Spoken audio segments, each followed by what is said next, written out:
اسی طرح سے جو عظیم تاریخی واقعہ ہے کہ حضرت ابی عبیدہ بن الجراح لشکر لے کر جب بیت المقدس پہ چڑھائی کی، یہودی جو ہے نا جی وہ قلعوں میں بند ہو گئے، اور ان کے بعد تقریباً 2 4 6 مہینے کا راشن بھی موجود تھا۔ اب حضرت ابی عبیدہ نے بھی 1 مہینے تک محاصرہ جاری رکھا، لیکن فائدہ کوئی نہیں، قلعہ فتح نہیں ہو سکتا تھا۔ تو وہاں کے راہب جو ہیں، علماء جو تھے، انہوں نے ابی عبیدہ سے پیغام بھیجا کہ ہم آپ کو ملنا چاہتے ہیں۔ ابو عبیدہ نے کہا کہ ٹھیک ہے، بالکل میں ملنے کے لیے حاضر ہوں۔ جب وہ علماء تشریف لے آئے تو انہوں نے کہا کہ دیکھو ابی عبیدہ، یہ ہم نے اپنی سابقہ کتابوں میں پڑھا ہے، اس شہر کو ماں سوائے حضرت عمر کے کوئی فتح نہیں کر سکتا۔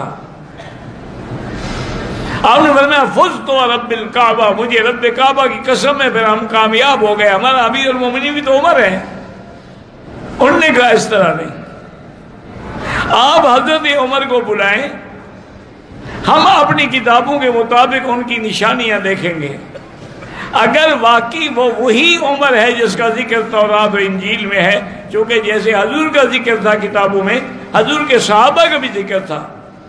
اس لیے قرآن کہتا ہے ذَلِكَ مَثَلُهُمْ فِي التَّوْرَاةِ وَمَثَلُهُمْ فِي الْإِنجِيلِ۔ ابو عبیدہ نے حضرت عمر کو اطلاع بھیجی کہ حضرت یہ معاملہ ہے، اب یہ مسئلہ آپ کے آنے کے بغیر حل نہیں ہو سکتا۔ حضرت عمر روانہ ہوئے، لیکن غلام کے ساتھ شرط کی کہ بھئی 1 منزل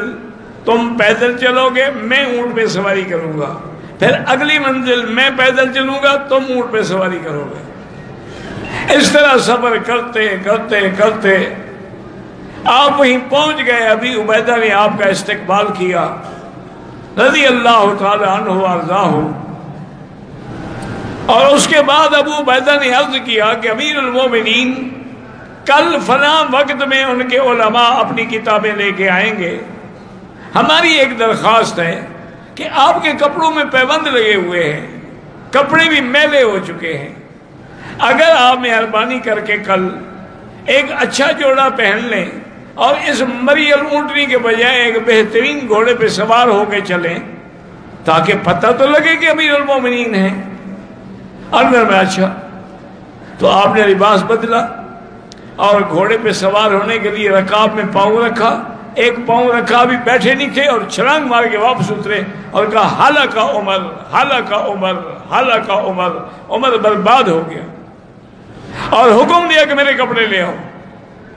وہی کپڑے پرانے لائے گئے، وہی پہنے، اسی اونٹنی پہ بیٹھ کے آپ روانہ ہوئے۔ وہاں جب گئے تو وہ علماء ان کے کتابیں لے کے کھڑے تھے، انہوں نے ایک ایک علامت، ایک ایک نشانی دیکھی، اور سب کچھ دیکھنے کے بعد انہوں نے کہا کہ حقیقت یہ ہے کہ آپ ہی عمر بن الخطاب ہیں اور آپ ہی خلیفہ محمد مصطفیٰ ہیں، اور اس شہر کی فتح اللہ نے آپ کے ہاتھ میں رکھی، یہ چابیاں بغیر لڑائی کے ہم آپ کو پیش کرتے ہیں۔ شہر فتح ہو گیا۔ حضرت عمر نے وہاں ایک مسجد بھی تعمیر کروائی اور کچھ دن قیام بھی فرمایا۔ ابی عبیدہ نے پوچھا کہ حضرت آپ گھوڑے سے بھی اترے، اور فرمایا کہ ہلاک عمر، ہلاک عمر، یہ کیوں فرمایا تھا؟ کہنے لگے کہ میں جب گھوڑے پہ سوار ہونے لگا تو اللہ نے مجھے دکھلایا کہ عمر کیا کر رہے ہو، ہم نے تمہاری نشانی ہے تورات میں یہ تو نہیں لکھی ہوئی ہے کہ گھوڑے پہ سوار ہو کے آئے گا، تو اگر تمہاری نشانیاں غلط ہو گئیں تو صرف تم پہ اعتراض نہیں ہوگا بلکہ اللہ کے نبی کی نبوت پہ اعتراض ہوگا کہ نعوذ باللہ یہ خلیفہ جھوٹا ہے تو پھر نبی بھی جھوٹا ہے۔ اس لیے میں نے کہا تھا کہ ہلاک عمر، ہلاک عمر۔ تو اللہ تعالیٰ نے فتح بیت المقدس جو ہے وہ بھی آپ کے ہاتھوں میں رکھی، کامیاب و کامران ہو کر مدینہ منورہ میں آئے۔ آپ حج پہ تشریف لائے، اور حج پہ آپ عرفات کے میدان میں بیٹھے ہیں اور دعا کر رہے ہیں کہ یا اللہ اب میں بوڑھا ہو گیا، اب میں نظام خلافت نہیں سنبھال سکتا، اللہم ارزقنی موت الشہادت فی سبیلک،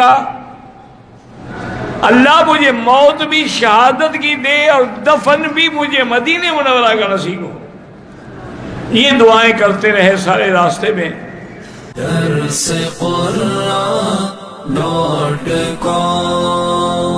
www.darsequran.com